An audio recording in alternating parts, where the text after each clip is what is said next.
Alright everyone, how you all doing? Hope you're keeping safe out there. Today I'm going to take a look at the Transformers War for Cybertron Kingdom Leader Class Ultra Magnus. This is a really great update to the Siege Ultra Magnus. It's a figure I did own that I sold off because I didn't love the look of it. It was kind of Ultra Magnus-y, but it wasn't Ultra Magnus-y enough. This one, however, hits all the right buttons. It's a really great figure, and as is quite often the case now, I picked this guy up from the fine folks over at Comics and Cocktails. Yet again, this is a plug. I'm not sponsored or anything, but I really do recommend you check them out. They're a great UK-based store. So, the figure itself, well, you can see it's a brilliant Ultra Magnus figure. I mean, look at that thing. It's got amazing colours, great, I don't know, silhouette, real gravitas, real... Actually, you know what, no, I'll stick to the tried and true formula, which has gotten me so many views in the past. Yeah. Just a quick background to the character. Ultra Magnus first appeared in the Transformers the movie back in 1986, and well, he didn't really do that great in the film. If you want like the full background of the character, check out, as always, Chris McFeely's The Basics on series. Here's The Basics on Ultra Magnus. Was great, covered all different versions of him, especially the movie version, his first appearance. It's really cool, but you know me, I'll waste a good 2 or 3 minutes going into the character's background. Yeah, Ultra Magnus was introduced in the film as the city commander of, well, Autobot City on Earth. He was bold, he was dynamic, he was a really great leader. And unfortunately, after Optimus Prime died, he bequeathed the Matrix over to Ultra Magnus. Ultra Magnus took it on and became the new leader of the Autobots. And when the time came for him to unleash the power of the Matrix to defeat the Decepticons, there's a slight problem. See, before he managed to get his hands on it, a certain Turbo Revan young punk managed to grab it, but purely, you know, just trying to catch it as it fell, and it bonded with him. So, yeah, Magnus couldn't open it, and things did not go well for him. Like most leaders, he fell apart under the pressure. Luckily, he was put back together by the Junkions to go forward into the film and do very little else. But, you know, the things went alright in the film. The big bad was defeated, the day was saved, and Ultra Magnus went on to be a recurring character in the 3rd season of the show, mainly as the new leader Rodimus Prime's advisor, because really Ultra Magnus was the right choice for a leadership role, but you know, main characters are main characters, movie stars are movie stars, and we've got to move the plot forward. So yeah, that's just a quick background of the figure. I'm treating this as if it really should be a Studio Series figure, because it really should be a Studio Series figure, just like Cyclonus that came out before it. This is a really great representation of the movie design for Ultra Magnus. Well, the movie, the G1 comic book, G1 cartoon. It looks really, really cool. It's a bit blocky. That's just due to the way it transforms. But, you know, I really, really like it. I think it looks really cool. Quite surprisingly, for such a large design, it's pretty mobile. It has waist swivel, universal shoulders, 90 degrees of movement at the elbow, rotating wrists, universal thigh, hip joints, thigh swivel, almost 90 degrees at the knee. That big, like, chunky lower leg armour really does get in the way of like his leg articulation, but not to a massive degree. Actually, you can still do what you want him to do, and he's got ankle tilts, so you know, he's dynamic for a big fella. Yeah, I think it looks really, really cool. It comes with some accessories. Now, they're mainly the ones that came with the Siege version, with a few exceptions, or a few alterations. He comes with the same gun as the Siege version, this time in a slightly cleaner silver, which looks nice.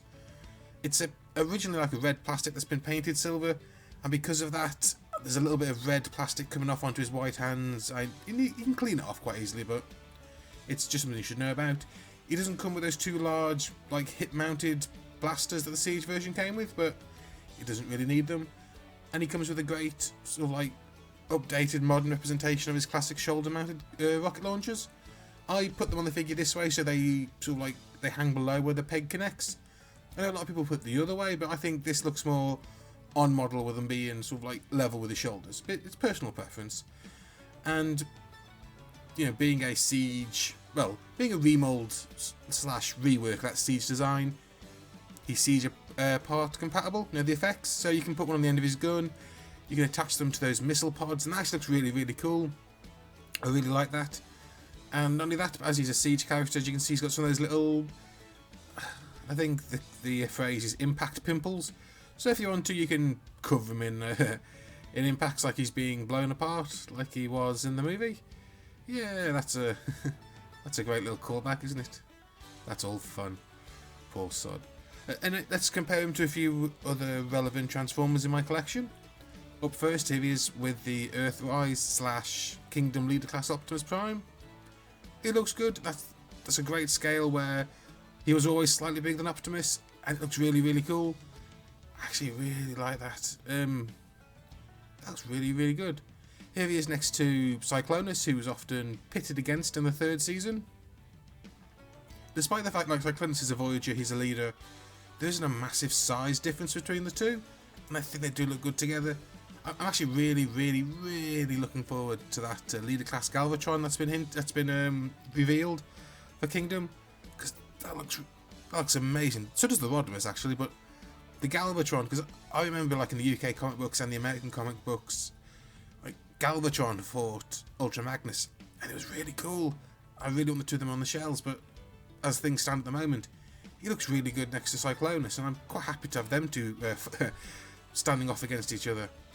Here he is next to another Decepticon from the movie and the 3rd season, Scourge. Scourge looks smaller than him, but yet again, that's how he's meant to look. It fits in perfectly with the scaling of the TV show and the movie, so no complaints there. Here he is next to Leader Class Grimlock, another, let's say, Leader Class figure.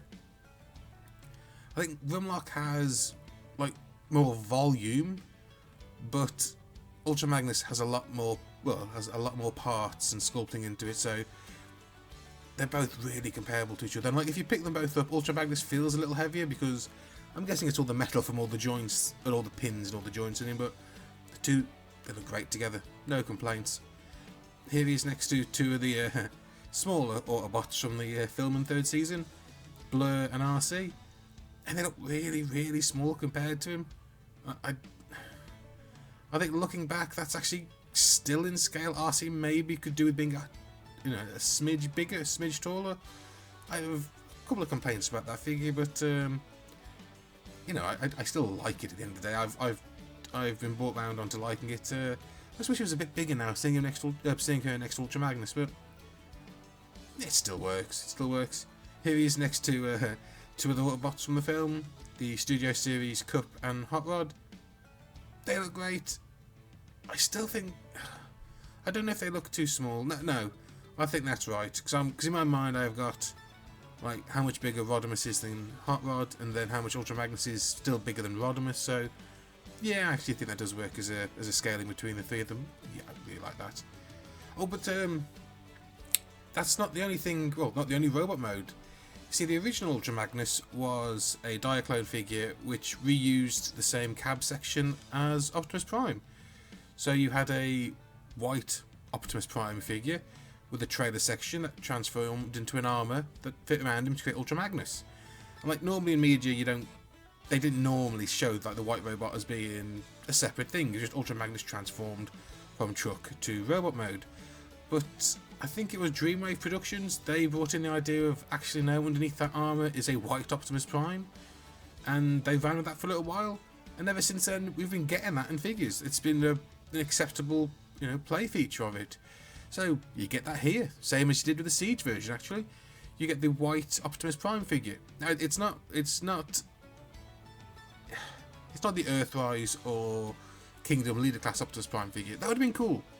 If they'd found a way to re-release like the Optimus Prime from that in white and had an armour that fit over him, I would have been all over that. That would have been amazing. But I understand they really couldn't because, well, they couldn't sell it as a leader class figure. Maybe as a like the same class as Jetfire, Skylynx, the Supreme class I think is what it's called.